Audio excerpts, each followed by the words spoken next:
Hello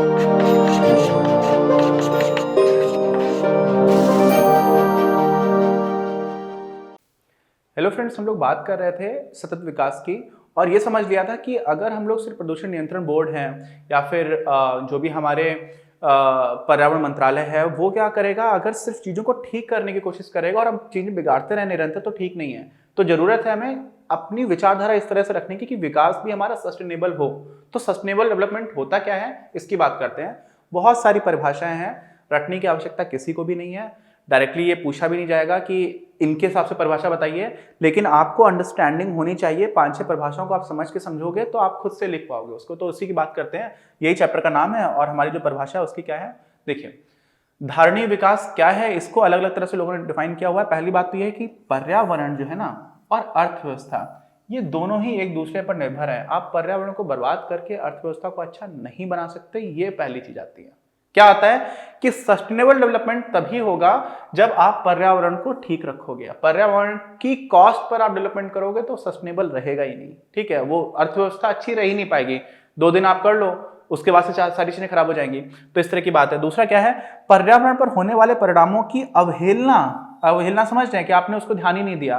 करने वाला विकास उस पर्यावरण का विनाश कर देगा जो जीवन को धारण बनाए रखता है। समझ रहे मतलब क्या हो रहा है। जीवन को धारण बनाए रखता है का मतलब क्या हुआ, जहां पर लाइफ है, जो लाइफ को सस्टेन कर रहा है, जिसकी वजह से जीवन है, वो पर्यावरण नहीं रह जाएगा। फिर अब जीवन ही नहीं है तो अर्थव्यवस्था का क्या मतलब है, लोग ही नहीं है ना। तो इस तरह की चीज है। तो इतना इंपॉर्टेंट चीज है, ये क्रक्स है, इंपॉर्टेंट है, एकदम रूट पॉइंट है किसका, जब हम लोग सस्टेनेबल डेवलपमेंट की बात करेंगे। अच्छा, डिफाइन करने की बात अलग अलग तरह से आती है कि इसका कॉन्सेप्ट क्या है। तो एक हमारा है UNCED, United Nations conference on environment and development, एक कॉन्फ्रेंस है जो हुई थी। उसने किस तरह से परिभाषित किया है, तो वो ये है कि ऐसा विकास जो वर्तमान पीढ़ी की आवश्यकताओं को भावी पीढ़ियों की आवश्यकताओं की पूर्ति क्षमता का समझौता किए बिना पूरा करे। ये बिना बहुत इंपॉर्टेंट है यहाँ पर, ठीक है। क्या बात हुई, देखो आपकी जो वर्तमान पीढ़ी है, हम लोग हैं, तो हम लोग को वर्तमान पीढ़ी में क्या चाहिए। वर्तमान पीढ़ी के लिए अपने को कई सारी चीजें ऐसी जिनकी आवश्यकता पड़ती है। क्रूड ऑयल है, कच्चा तेल है, अपनी एनर्जी नीड्स हैं, बहुत सारी तरह की नीड्स हैं। वो नीड्स पूरी होती रहें, लेकिन उसके लिए हमें अपनी जो अगली पीढ़ी है उसके साथ समझौता करने की जरूरत ना पड़े। ऐसा ना हो जाए कि हम उनके लिए सब कुछ खत्म कर दें। समझौता करने का मतलब क्या हुआ कि हमने उनकी नीड्स को ध्यान नहीं रखा आगे आने वाली पीढ़ियों को, तो वो नहीं होना चाहिए, ठीक है। अच्छा, और क्या है, सभी की बुनियादी आवश्यकताओं की पूर्ति हो और एक अच्छे जीवन की आकांक्षाओं की संतुष्टि के लिए सभी को अवसर प्रदान करना। तो यहां पर आप सस्टेनेबल डेवलपमेंट को देखोगे तो आपको ऐसा नहीं लगेगा, कुछ लोग ऐसा सोच लेते हैं कि सस्टेनेबल डेवलपमेंट का मतलब ये हुआ कि सारी चीजों का विकास कम कर दो, धीरे धीरे विकास करो। यहां पर क्या हो रहा है, यहां पर उसी की चीज बोला जा रहा है कि सभी का विकास करो। तो यहां पर वो एक अलग वाला एस्पेक्ट जो लोग नहीं सोचते हैं वो लिखा हुआ है। और वो किसके अकॉर्डिंग है, एक सम्मेलन हुआ था हमारा, सेमिनल रिपोर्ट थी किसकी, और कॉमन फ्यूचर, हमारा साझा भविष्य, एक इस नाम का सेमिनार हुआ था। उसमें रिपोर्ट जो निकाली गई, उस रिपोर्ट के अनुसार क्या था सस्टेनेबल डेवलपमेंट, ये था कि सारे लोगों की बुनियादी आवश्यकताओं की पूर्ति हो और एक अच्छा जीवन जीने के लिए जो कुछ चाहिए वो सारे लोगों को मिले, ठीक। तो यहां पर भी कहीं पर विकास के अगेंस्ट नहीं है सस्टेनेबल डेवलपमेंट। कुछ लोगों को ऐसा लगने लगता है कि सस्टेनेबल का मतलब हुआ कि सारी चीजें धीरे धीरे करना स्टार्ट करो, विकास कम कर दो। ऐसा नहीं है। यहां पर क्या हो रहा है कि किस तरह से किया जाए और सारे लोगों के लिए किया जाए। क्यों सारे लोगों के लिए करना क्यों इंपॉर्टेंट है भाई। अभी भारत में जो हमारा पर्यावरण है उसके ऊपर प्रेशर आ रहा था, 2 साइड से आ रहा था। उसमें पहली साइड ये थी कि इतने सारे गरीब हैं भारत में, लगभग 25 करोड़ के लोग, 25 करोड़ की आबादी ऐसी है जो अभी गरीबी रेखा से नीचे जीवन जी रहे हैं। तो ऐसे लोगों को ऊपर लाने के लिए प्रेशर बन रहा है। तो अगर हम पहले से इन सारी चीजों को ध्यान रखें तो इस तरह की समस्या नहीं आ रही होंगी, ठीक। अच्छा, और क्या हुआ समझिए, सभी की आवश्यकताओं की पूर्ति के लिए संसाधनों के पुनर्वितरण की आवश्यकता होती है। क्यों पुनर्वितरण करना पड़ेगा, यहाँ पे क्या लिखा हुआ था पहले कि सभी की आवश्यकताएं पूरी हों। तो संसाधन सबके पास है नहीं तो आवश्यकता पूरी होंगे नहीं। तो अगर हमें सभी की आवश्यकताएं पूरी करनी है तो संसाधनों का पुनर्वितरण होना होगा कि नहीं होना होगा। और ये एक नैतिक मुद्दा आ जाता है। क्या जाता है, नैतिक मुद्दा आ जाता है, ठीक है। संसाधनों का जो पुनर्वितरण है वो एक मोरल एथिकल इशू है। क्या है, एथिकल बोलेंगे यहाँ पर, ठीक है, एथिकल इशू है।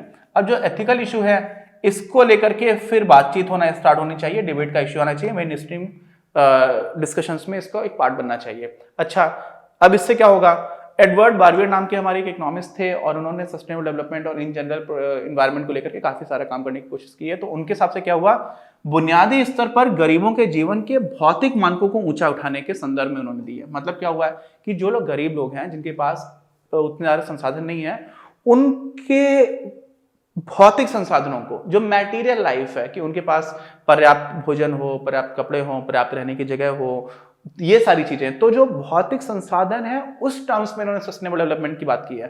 तो आपको यहां पर क्या समझ में आ रहा होगा कि सस्टेनेबल डेवलपमेंट में जो असमानता है उसको बहुत अच्छे से चैलेंज किया जा रहा है। सस्टेनेबल डेवलपमेंट क्या है, असमानता को दूर करने की बात कर रहा है बहुत अच्छे से। अच्छा, क्या हो रहा है, इसके संदर्भ में दी है। फिर क्या हुआ आपका, इसी में ये ऐसा बोलते हैं कौन, जो हमारे एडवर्ड बारवियर साहब है, वो कहते हैं कि हम इनकी मैटेरियल लाइफ को इंप्रूव करेंगे, हम भौतिक संसाधन देकर के इनका जीवन अच्छा बनाएंगे। और उनकी भौतिक प्रगति को हम नाप कैसे सकते हैं, किस तरह से नापा जा सकता है, तो ये बोलते हैं कि क्वांटिफाई हम कर सकते हैं। बहुत सारी चीजें ऐसी हैं जिससे हम पता कर सकते हैं कि लोगों की भौतिक जो भी रहन सहन है उसमें परिवर्तन हुआ है, सकारात्मक परिवर्तन हुआ है या नहीं हुआ है, कौन कौन सी चीजें हैं, उनकी इनकम क्या है, उनकी रियल इनकम क्या है, वास्तविक आय जिसको बोल देते हैं। फिर शैक्षिक सेवाएं कैसी हैं, स्वास्थ्य की देखभाल कैसी हो रही है, सफाई सैनिटेशन कैसा है। अभी देश में स्वच्छता अभियान को काफी ज्यादा मिनिस्ट्री में लाने की कोशिश की गई, जो बहुत अच्छी चीज है। फिर जल पूर्ति है ना, इसको जलापूर्ति लिखना चाहिए, जल आपूर्ति कैसी हो रही है, ये सारी चीजें, क्योंकि बहुत सारे लोगों को अच्छा पानी भी नहीं मिलता है। ये सारी चीजें ऐसी हैं जिसको हम परिमाणात्मक रूप से क्वांटिटेटिव लेवल पर माप सकते हैं, देख सकते हैं, हवाबाजी में बातें नहीं होंगी ये, ठीक। अच्छा, फिर क्या है, धारणीय विकास का लक्ष्य गरीबों की समग्र दरिद्रता को कम करके उन्हें चिरस्थायी व सुरक्षित जीविका निर्वाह साधन प्रदान करना है। यहां पर यही बात आ रही है, सुरक्षित हो और कैसी हो, चिरस्थायी हो, जो हमेशा रहे, ऐसी आजीविका, ठीक है। जीविका मतलब क्या होता है, आप जो भी काम कर रहे होते हैं, एम्प्लॉयमेंट, जिससे कि आप पैसे लेकर के आ पाओ और अपने परिवार का भरण पोषण कर पाओ। तो उसके लिए क्या हुआ, गरीबों की समग्र दरिद्रता को कम करके, यहां पर भी असमानता के अगेंस्ट ही बात है, असमानता को दूर करने वाली बात हो रही है सस्टेनेबल डेवलपमेंट में। क्योंकि अगर असमानता रहेगी तो इन्वायरमेंट पर अलग तरह का प्रेशर बनता रहेगा।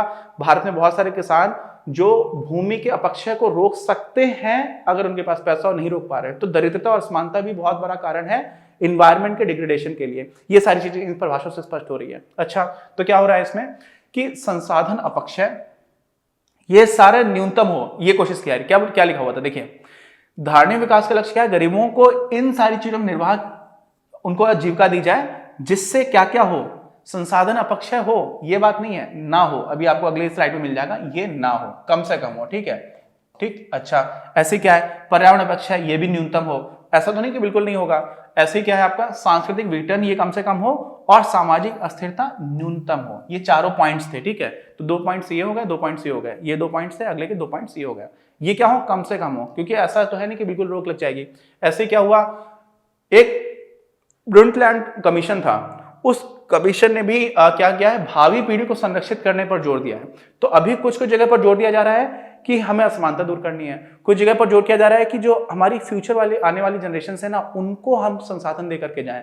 उसी तरह से ये जो ब्रंटलैंड कमीशन, इन्होंने भी फ्यूचर की बात की है, पॉस्टेरिटी बोलते हैं हम लोग, क्या बोलते हैं कभी कोई इसको, पॉस्टेरिटी समझते हैं, जो आगे की आने वाली पीढ़ियां होती हैं उनको पॉस्टेरिटी कहा जाता है, ठीक है। अच्छा, तो पॉस्टेरिटी को ध्यान में रखा है, क्या बोलते हैं ये, कि हमारा ये नैतिक दायित्व है कि हम भावी पीढ़ी को बेहतर स्थिति में पृथ्वी प्रदान कर सकें, कम से कम जैसी हमें दुनिया मिली है ना, उससे गंदी दुनिया लेकर दे करके ना जाए, हम उसको कुछ अच्छा करके जाएं, या कम से कम उतनी तो दे करके जाए, ये बात निकल करके आती है। और इसमें क्या है, इसी को अगर आप दूसरी तरफ से देखोगे कि जीवन के लिए जो अच्छी गुणवत्ता वाली परिसंपत्तियों का भंडार है ना, वो उनके लिए हम छोड़ करके जाएं, ठीक है, कम से कम जो हमें मिली है, जो कि हमें उत्तराधिकार के रूप में प्राप्त हुई है, तो जैसी दुनिया हमें मिली है उससे खराब छोड़ करके ना जाए, ये सस्टेनेबल डेवलपमेंट को इस तरह से बोल रहे हैं। अच्छा, इसी में क्या हुआ, एक और हमारे काफी फेमस इकोनॉमिस्ट रहे हैं पर्यावरण से रिलेटेड, उनका भी अभी चीजें आएंगी, उनका भी मैं नाम बताऊंगा आपको, हेनरी साहब हैं। फिर सतत विकास प्राप्त करने के लिए वर्तमान पीढ़ी को ऐसे विकास को बढ़ावा दे जिससे कि, ये क्यों बोला जा रहा है कि हमें भविष्य की पीढ़ी को कम से कम ठीक ठाक पृथ्वी देकर के जाएं, और वो कब दे सकते हैं, हमें क्या क्या करना चाहिए। तो पहली चीज तो यह है, प्राकृतिक संपदा का संरक्षण हमें करना होगा। फिर क्या आएगा इसमें, विश्व की प्राकृतिक पारिस्थितिक व्यवस्था का पुनर्जनन क्षमता की सुरक्षा करनी होगी। पुनर्जनन मैंने आपको बताया था ना कि वो जितना रीजनरेट कर पा रही है, जंगल खुद को बना लेगा, तो वो फिर से उसकी पुनर्जनन क्षमता अगर बढ़ जाए, अगर जंगल आप अपने आप को तेजी से बना पा रहे हो और आप लकड़ियां भी तेजी से काट रहे हो, तो उतनी समस्या नहीं आएगी। तो वो पुनर्जनन क्षमता हम कैसे ठीक कर सकते हैं, नॉर्मली ये सारी चीजें होती ना, मैथ्स में आपका एक कॉन्सेप्ट होता है ई, ठीक है, उस वाले टर्म से ही सारी चीजें डिफाइन हो रही होती है, उसको लेकर के मैं कभी आपको अलग से बताऊंगा। तो जितना बड़ा जंगल है उतना ही अपने आप को बड़े स्तर पर सस्टेन कर पाएगा। तो उसमें चीजें खराब होने लग जाती हैं, छोटी चीजें हो जाती हैं तो समस्या आ जाती है। ऐसे ही क्या है अगला पॉइंट, भविष्य की पीढ़ियों के ऊपर अतिरिक्त खर्चे या जोखिम को हटाने के अनुकूल हो। क्या अनुकूल हो कि हम लोग ऐसा काम करके जाएं कि उनके खर्चे ना बढ़ जाएं। खर्चे कैसे बढ़ जा रहे हैं, जैसे मैं आपको बताया था कि सोडियम और नाइट्रोजन, फास्फोरस और पोटेशियम ये कम हो जाता है अगर जमीन में, तो हम इनको अलग अलग खादों से पूरा करने की कोशिश करते हैं, तो वो भी तो खर्चा है ना। इस तरह की चीजें हो जाती हैं। अच्छा, तो ये सब ना हो। ऐसे क्या हुआ, एक विख्यात पर्यावरणवादी और शास्त्री साहब जो है हरमन डेली साहब, ठीक है, उन्होंने कहा है कि धारणीय विकास की प्राप्ति के लिए कौन कौन सी चीजें आवश्यक हैं। तो पहली चीज है मानव जनसंख्या को पर्यावरण की धारण क्षमता के स्तर तक सीमित करना। हम उतनी ही चीजों को यूज करें जितना पर्यावरण की धारण क्षमता है, जितना पर्यावरण सहन कर सकता है। एक जहाज होता है ना, पानी का जहाज बनाया जाता है ना, तो पानी का जहाज की कुछ कुछ शेप ऐसी होती है, मेरी ड्राइंग बहुत अच्छी नहीं है, लेकिन उसमें ऐसा रहता है कि इस लेवल तक आप क्या कर रहे हो, अपने आप ही डूब जाएगा। फिर आप उसमें सामान रखना स्टार्ट करते हो तो एक लाइन आती है कि उसके ऊपर अगर आप चीजों को, उस लाइन से ऊपर पानी निकल जाएगा तो फिर जहाज डूबना स्टार्ट हो जाता है। तो भार, अधिकतम भार सहने की क्षमता के लिए एक लाइन बना देते हैं, उसको हम लोग बोलते हैं प्लिमसोल लाइन। तो जो प्लिमसोल लाइन है ना, उसी तरह की लाइन एक हमारे पर्यावरण की भी है। अगर उस क्षमता से ऊपर आपने चीजों को प्रयोग करना स्टार्ट किया तो फिर पर्यावरण डूब जाएगा, बर्बाद हो जाएगा। तो उससे कम ही रहे, ये आवश्यक है। दूसरी आवश्यक चीज क्या है कि जो प्रौद्योगिकी हम लोग टेक्नोलॉजी बना रहे हैं ना, वो आगत निपुण हो, इनपुट एफिशिएंट हो, ना कि इनपुट इनएफिशिएंट। ठीक है, आप बहुत ज्यादा इनपुट्स को यूज कर रहे हो, ऐसा ना हो। अगली जो आवश्यकता है वो क्या है, नवीकरणीय संसाधनों का निष्कर्षण धारणीय आधार पर। इसका मतलब समझिए, वही वाला उदाहरण जो हम लोग ने चैप्टर के स्टार्टिंग में दे रखा था, नवीकरणीय। जंगल अपने आप को बनाता रहेगा, आपके ये पेड़ हैं अपने आप किसी को लगाने की जरूरत नहीं है, आप किसी माली बगीचे किसी की जरूरत नहीं है, जंगल अपने आप को खड़ा कर लेता है। इंसान लिए तब भी जंगल हुआ करते थे, ठीक। अच्छा, अब इसमें से आप लकड़ियां यूज कर रहे हो, आप बाकी भी प्रोडक्ट्स यूज कर रहे हो, लेकिन उतने ही यूज करो कि ये जंगल अपने आप को बनाता रहे। अगर आपने एक साथ जंगल को काटना स्टार्ट कर दिया तो बहुत बड़ी समस्या हो जाएगी, फिर अपने आप को सस्टेन नहीं कर पाएगा। तो यहां पर क्या हो रहा है कि जो नवीकरणीय संसाधन है उनका निष्कर्षण करो, लेकिन धारणीय आधार पर करो, उतना ही करो कि वो अपने आप को सस्टेन कर ले जाए, ये भी आवश्यक है।